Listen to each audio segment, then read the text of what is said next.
भगवान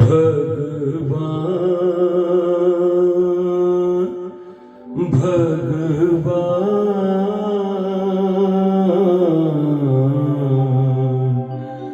भगवान।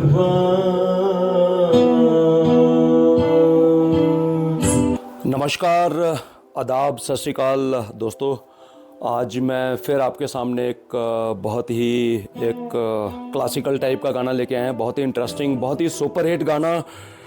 1952 की फिल्म बैजू बावरा का ये गाना है। तो बहुत सारे लोगों ने नहीं देखी होगी, लेकिन गाना है ओ दुनिया के रखवाले।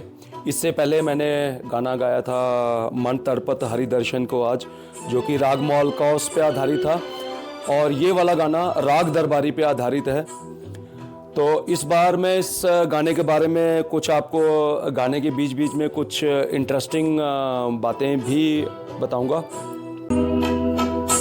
ओ दुनिया के रखवाले, सुन दर्द भरे मेरे नाले, सुन दर्द भरे मेरे नाले।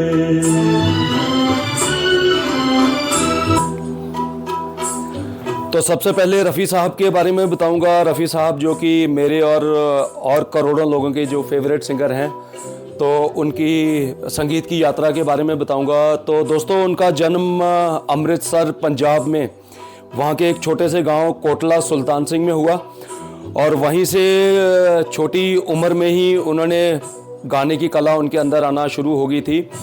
तो उनके गांव में एक फ़कीर आता था, वहाँ पे भिक्षा मांगता था।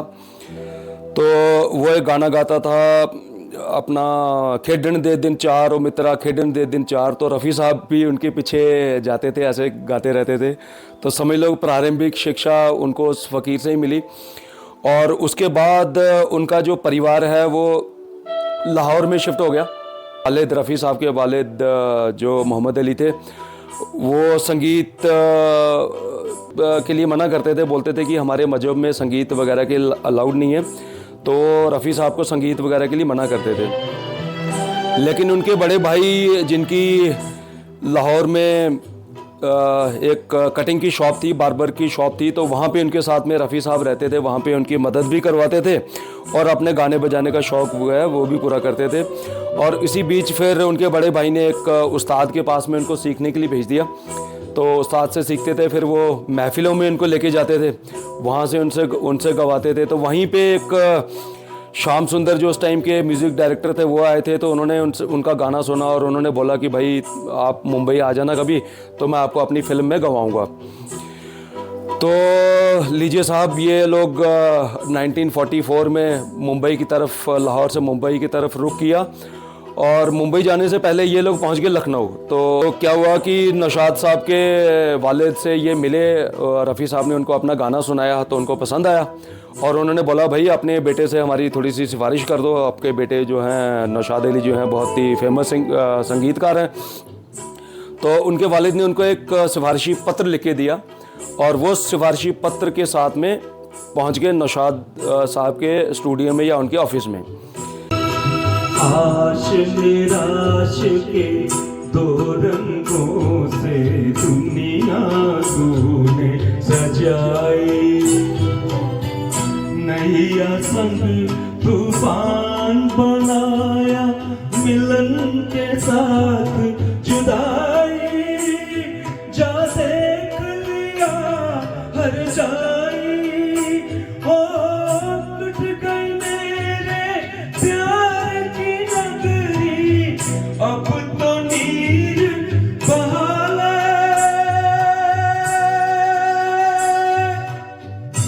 अब तो नीर बहा ले, हो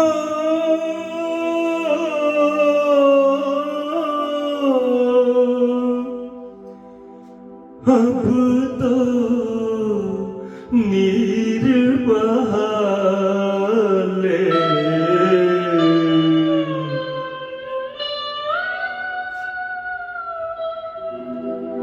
ओ दुनिया के रखवाले, सुन दर्द भरे मेरे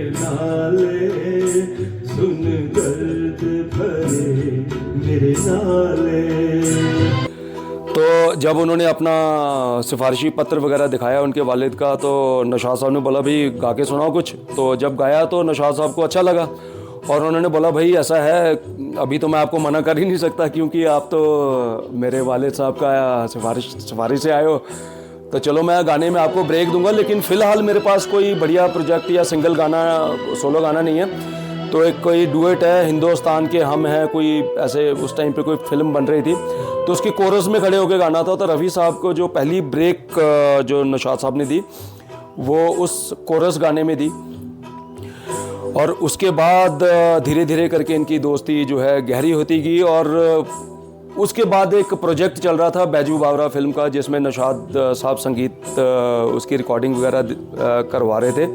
तो नौशाद साहब के उस टाइम के जो फेवरेट सिंगर थे वो थे तलत महमूद में उन्होंने काफ़ी गाने गा रखे थे। और इस गाने की जब रिकॉर्डिंग वगैरह हो रही थी तो नौशाद अली जी ने देख लिया कि तलत महमूद जो है सिगरेट पी रहे हैं, तो उनको देख के उनको बड़ा गुस्सा आया। बोला यार रिकॉर्डिंग स्टूडियो में सिगरेट पी रहे हैं, मतलब ऐसा एटीट्यूड यार, ऐसा तो उनको पसंद नहीं आया। वो बहुत मतलब खिंच गए वो उनसे, तलत महमूद से। उनको बोला कि यार आप जाओ, मैं आपसे अभी गाना नहीं गवाऊंगा। तो उसके बाद उन्होंने तलत महमूद से गाना नहीं गवाया और उसकी जगह पे रफ़ी साहब को उन्होंने ब्रेक दिया। और ये एक आई थिंक टर्निंग पॉइंट था दोनों के कैरियर का, नौशाद साहब के भी और मोहम्मद रफ़ी तो खैर नए थे, लेकिन नौशाद साहब ने बाद में ये इस चीज़ को कबूल किया है कि भाई उनके बिना उनका जो संगीत था वो मोहम्मद रफ़ी के बगैर अधूरा था। आज बनी सावन की बरखा, फूल बने अंगारे, नागन बन गई रात सुहानी, पत्थर बन गए सारे, सब टूट चुके हैं सहारे। ओ जीवन अपना वापस ले ले, जीवन देने वाले ओ दुनिया के रखवाले।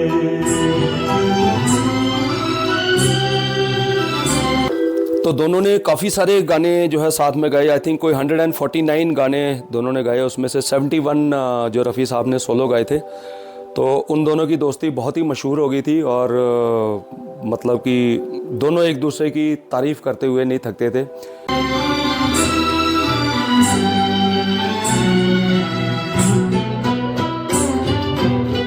चांद को ढूंढे पागल सूरज, शाम को ढूंढे सवेरा,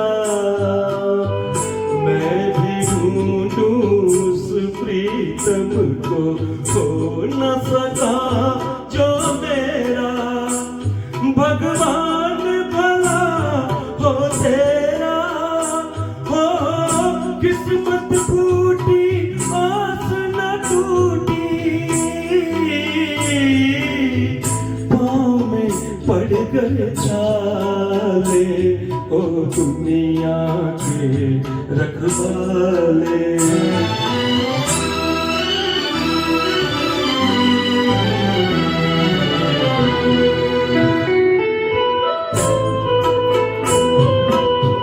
महल दासर गलियां सोनी, चुप चुप है दीवारे,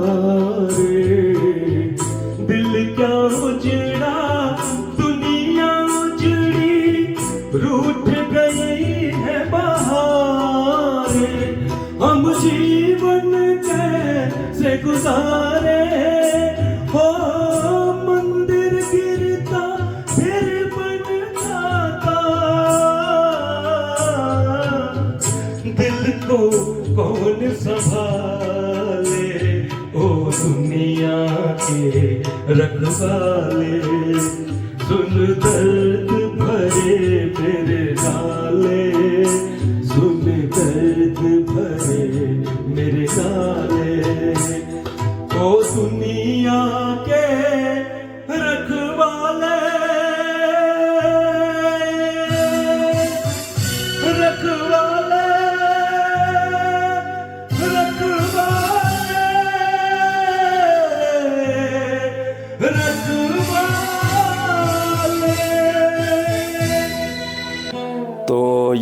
उन्हीं का गाना है जो मैंने आपको सुनाया। राग दरबारी में था ये गाना।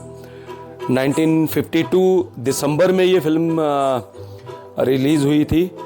तो आई होप, और काफ़ी रेंज का गाना है ये। बताते हैं कि इसमें रफ़ी साहब ने सप्तम स्वर लगाया था, और जब उन्होंने बिल्कुल इसको हाई रेंज में गाया तो कुछ लोग कहते हैं कि उनके गले से खून आ गया था। तो नौशाद साहब ने भी ऐसा कुछ इंटरव्यू में बताया था, बट उन्होंने बोला कि he is not sure about it. But उन्होंने इस गाने को इतना बढ़िया और इतना दिल से गाया गाने को कि ये गाना आज भी सुपर हिट है। तो उम्मीद है आपको ये गाना पसंद आया होगा।